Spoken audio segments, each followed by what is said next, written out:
Welcome back to Peniros, Mind People. I hope everybody's been blessed out there, taking care of yourselves in these times. Now, I know there's a few people out there still wearing masks. Now, it's kind of understandable because, everyone's gone through their own situations.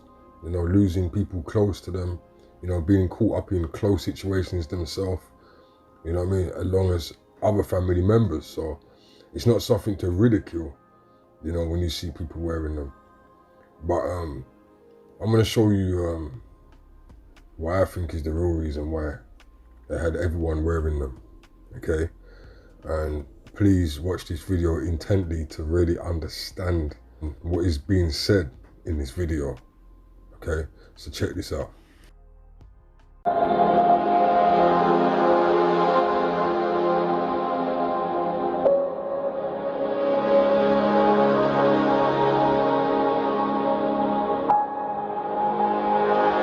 Every time you exhale, you breathe some carbon dioxide, some CO2 into the AIR. And your breath is like a tiny version of the widespread carbon emissions causing climate change.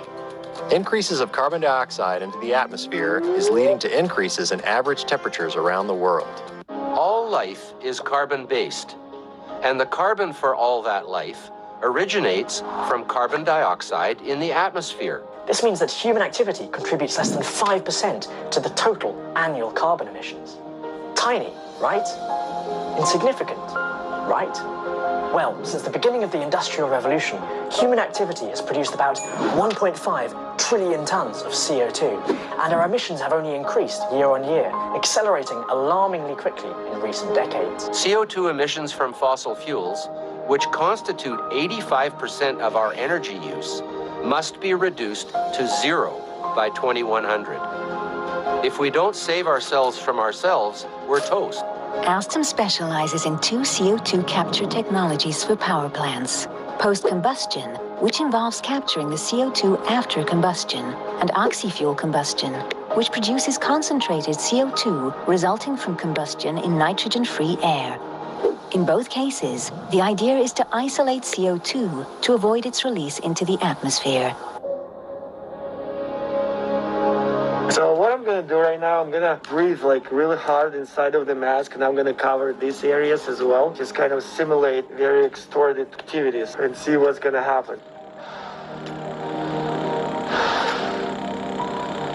Yeah, and that is not a good end-tidal CO2. No, we don't want it down in the 20s.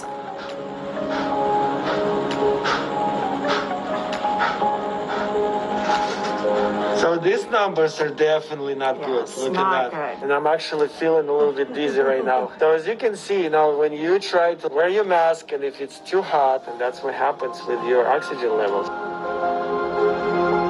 The idea is to isolate CO2 to avoid its release into the atmosphere. CO2 capture and storage could eliminate up to 1/5 of the CO2 coming from power generation. With its technologies, Alstom is offering solutions that ramp up the fight against global warming. It's a long struggle that has only just begun. But while COP26 will not be the end of climate change, it can and it must mark the beginning of the end. So people, very interesting, right? Now, if you didn't catch it, I'm just going to give it to you plain and simple. We are the CO2 emissions that need to be reduced to zero, okay? That's what it is, and if you're not understanding what I'm saying, go back and play it again. Alright? Like, share, subscribe. Peace.